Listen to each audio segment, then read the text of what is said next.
Welcome to Balance and Beyond, the podcast for ambitious women who refuse to accept burnout as the price of success.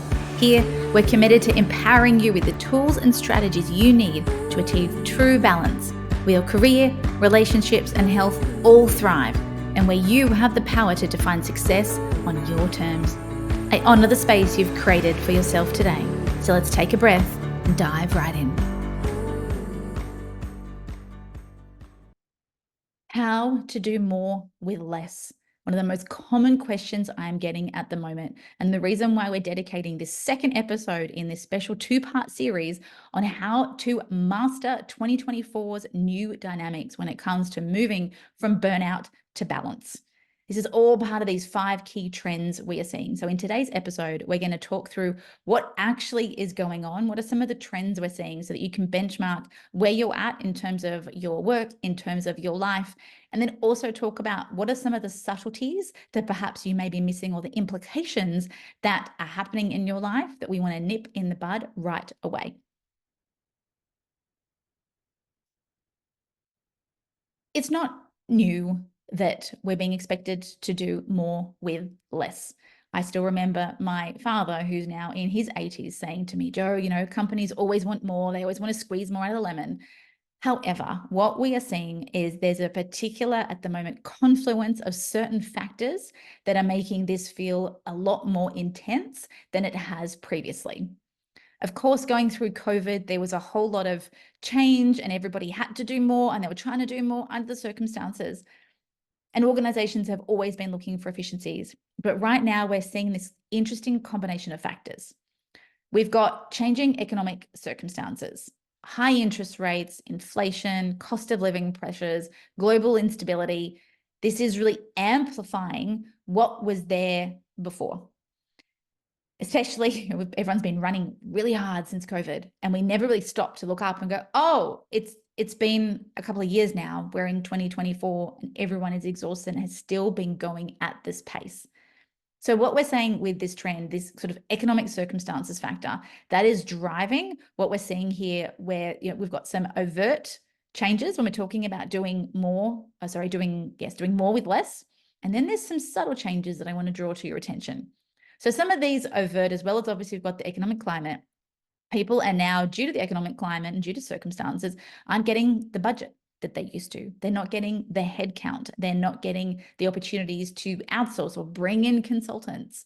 They're faced with redundancies. They're faced with restructures, reorgs, matrix structures, and everybody is really turning up those expectations on themselves, because many organizations I know right now feel like the Hunger Games, where it's elbows out, everybody is in absolute self-preservation mode, because there's a fear that if I'm made redundant or I'm restructured out in this economic climate, am I going to get another role? Sometimes in these tough times, it can be last in, first out. So a lot of people, even though they're unhappy, are bunkering down and staying put.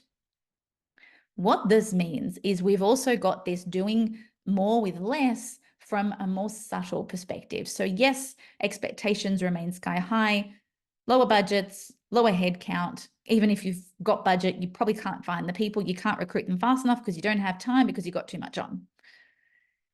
From a subtle perspective, we are seeing this gradual creep in expectations, where bosses are giving more and more, and it's another project and it has to be done because maybe it's a regulatory change, or it's a legal obligation, or this particular customer or client has demanded it be done. And on the surface, each one looks like legitimate. Yes, you're right. Laws are changing. We have to be compliant. We're going to have to take that on. But what women are terrible at is going, okay, I'll take this on. However, this is a huge project. I'm now going to shift or drop, or we have to change this other thing. Instead, there's this, yes, I'll take it. Yes, I'll take it. Yes, I'll take it. And eventually, after many, many years of this slow and gradual creep, now it's like, oh my God, I've got no more room. There is absolutely nothing left. My arms are so heavy from holding all of this stuff. The challenge women tend to face is, with all these circumstances, women have very high expectations of themselves. I often call these ruthless or tyrannical. And these expectations are far higher than any boss or any organization could ever put in place.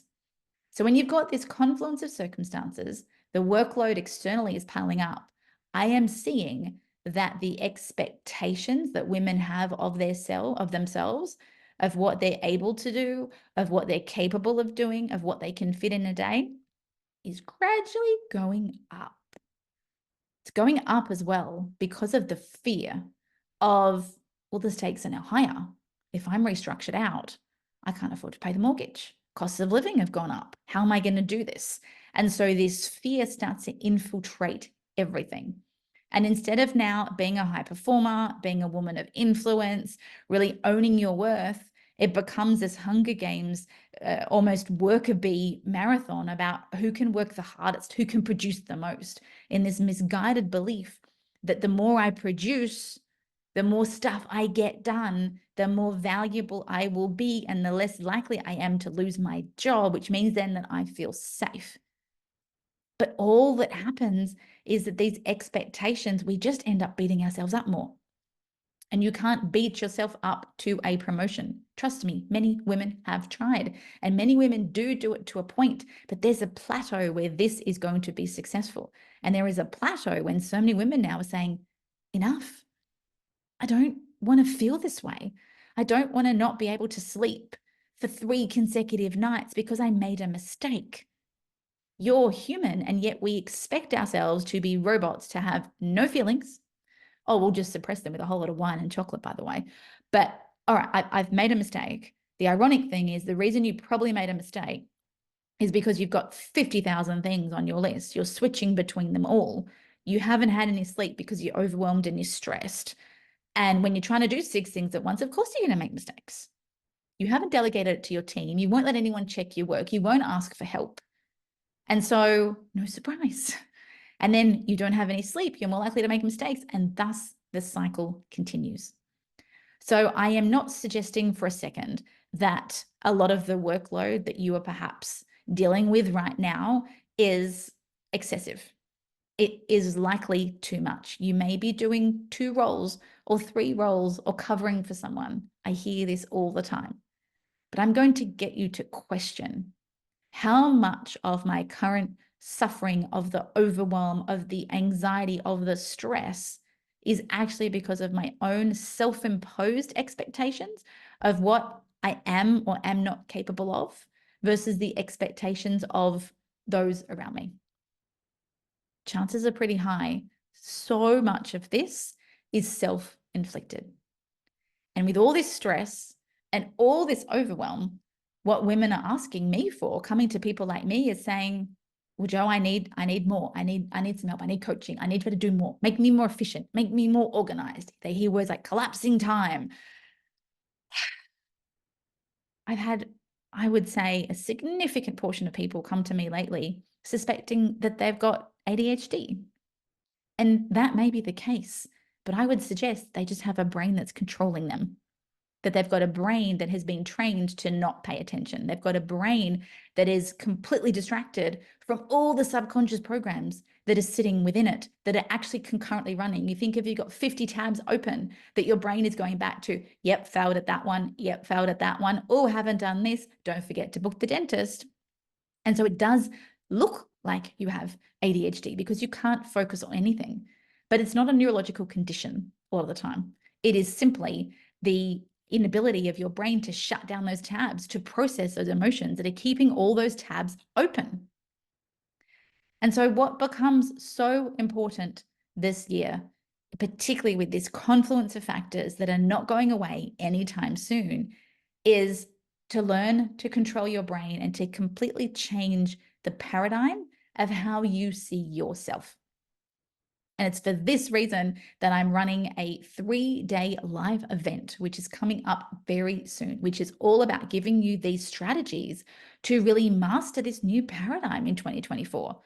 Because if you don't, you are going to be on this fast path to burnout, and I do not want that. I'm seeing so many women who are incredibly capable, who have so much potential, go downhill, often with this, desire for I need to do more with less, is at the forefront leading the charge. I'll go more into this in the event, but what I'm actually seeing is the way to actually learn to do more is what I'm calling you need to learn how to master the art of strategic subtraction. By this, I mean, it's not actually about more, it's about less. Now, your instinct might be, are you kidding me? I can't put anything down. I've got so much to do. It all matters. Yeah, I know you think it all matters. But I can tell you, after working with hundreds of women through my coaching programs, we get the bulk of people who come to us to do a time audit in their first couple of weeks. And do you know what they uncover? Despite being frantic, run off their feet, no time to do anything, we typically find between 5 and 10 hours of leaked time, whether it's through time vampires, whether it's through social media, whether it's through procrastinating, whether it's doom scrolling, or whatever it may be, confluence of all of those. What do you think you could do with 10 extra hours a week when you were actually productive and alive and had energy and could focus? Chances are quite a lot.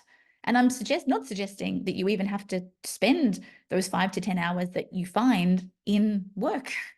What if you could spend them, I don't know, talking to your partner if you have one?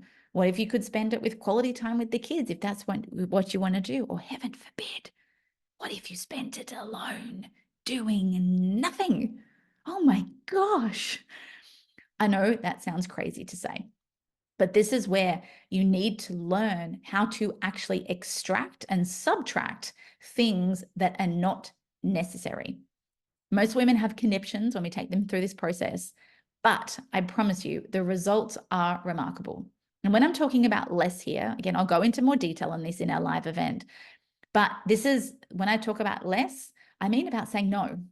And we recently released an entire PDF free guide that was this must-have guide about how to say no. So I'll put the link to that in the show notes if you haven't got it. This is about saying no, not saying more yeses to everything. This is about less procrastination. When you are a people pleaser and a perfectionist, I call this the golden trifecta, you will also procrastinate. Chances are you know how you do it. You know when you're procrastinating, whether it's doom scrolling or you probably got your crutches, but you'll be procrastinating way more than you realize because a lot of your procrastination is wrapped up in busyness.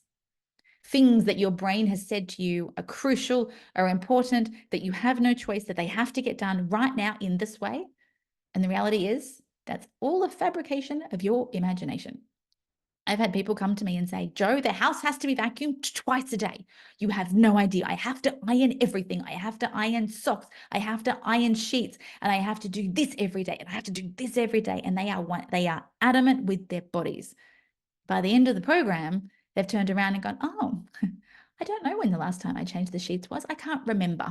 Instead of changing them every second day. Like there are things that we do in our lives that we stuff it because we've got this identity that it's all about more. Part of learning to do less is also doing less switching. And this comes with the procrastination and the overwhelm. But the amount of women I see switching between 50,000 things at once. And look, I'm human. I will confess to doing this at times, but I have such a good read on my brain. Sometimes I will allow it to wander and go, all right, I'm going to switch.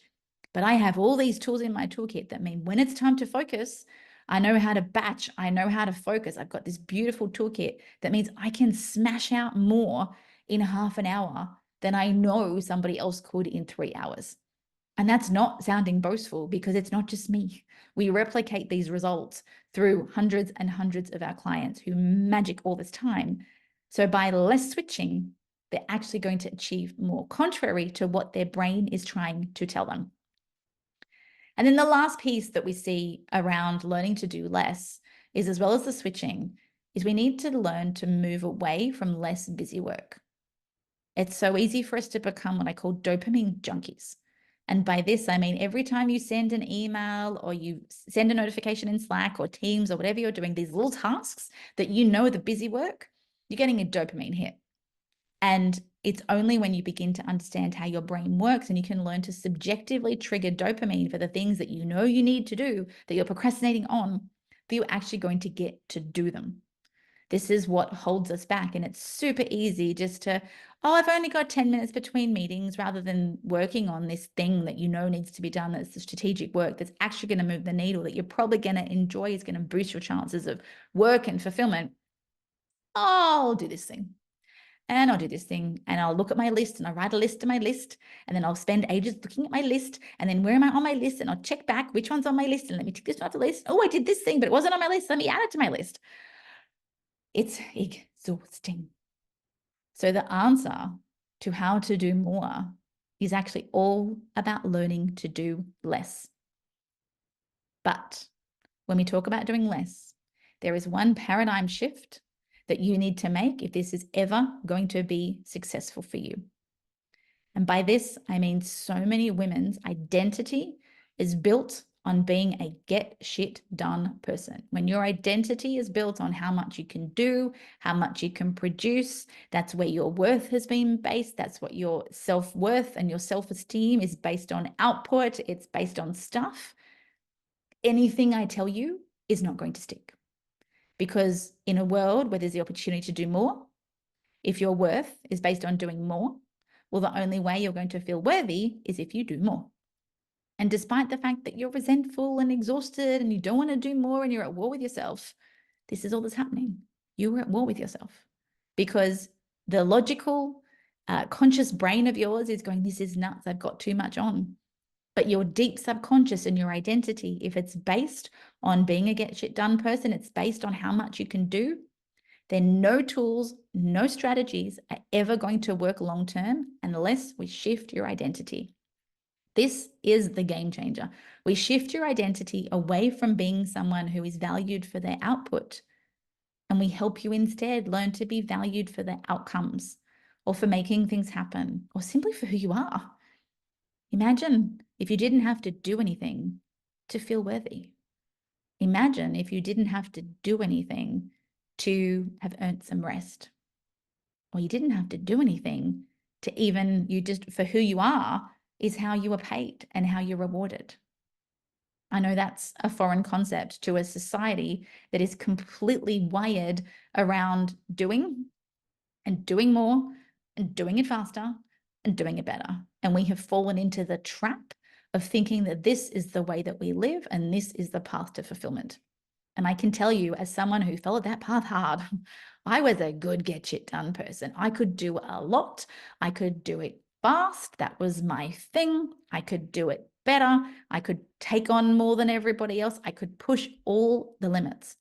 And all it got me was misery and emptiness, because no matter how much you do, it's never enough. It's like this insatiable beast that you can never feed. And so that is my invitation to you, is to start to look at, where are you being trapped in this loop of having to do more with less, and how much of this is actually tied to your identity? Because it's only once we fix this, we address your identity and we go down to the root, that now all of your behaviors will start to shift.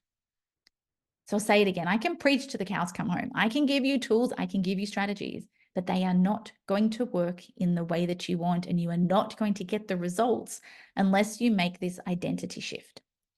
And this is why it is so important that I would love you to come and register for this free workshop we've got coming on next week.